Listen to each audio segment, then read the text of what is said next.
Mr. James, you are about to finish your visit to Idlib. Can you tell us what have you seen here?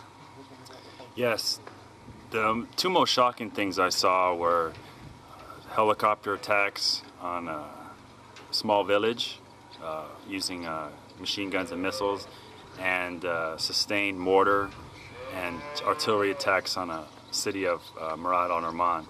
In that city, we observed about 3 nights of continuous shelling. We believe at least 20 civilians were killed. We saw with our own eyes 9 civilian bodies, some just body parts from direct hit on men leaving a mosque or men in the streets. We saw a student killed in the streets, a fruit vendor killed when he was trying to help evacuate wounded. So these were clearly Army positions throwing shells and heavy mortars into the heavy civilian population, hitting schools and houses as well. And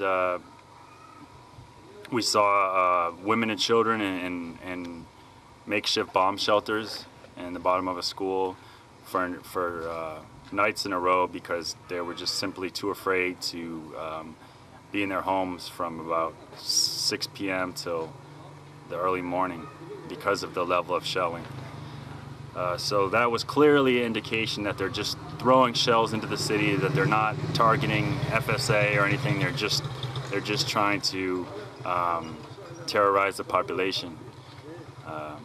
And it isn't really effective because, as we saw the next day, there was a huge protest, public burial, and the Free Syrian Army appears to be very well supported and trusted in Murad al-Numan. The other thing I mentioned was the helicopter attack. In the early morning, about 4 days ago, we heard helicopters overhead, and for the first time I heard actual firing.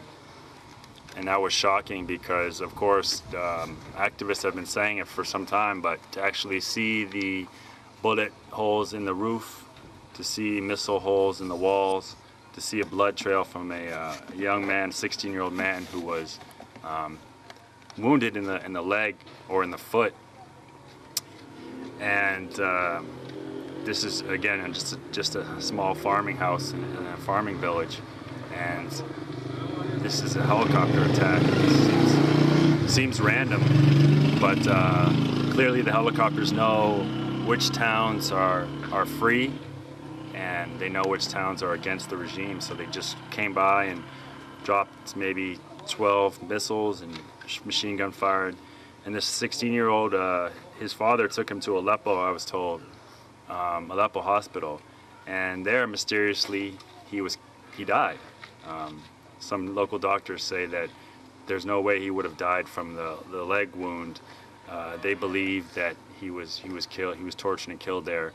There was some signs that his back was bruised from torture, and other evidence is that his father was arrested. His father didn't come back from Aleppo. So it's a very tragic story of a guy wounded by a helicopter attack, taken to the hospital for treatment, probably killed there, and his father arrested.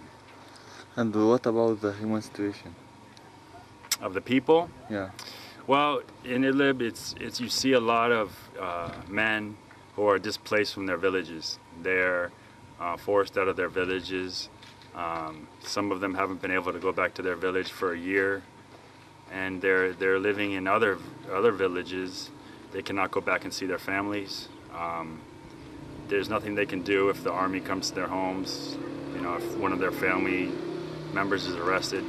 Literally, their village might be only 4 or 5 kilometers away, but they would have to sneak into their village just to see their families. So, thank you, Mr. James. Thank you.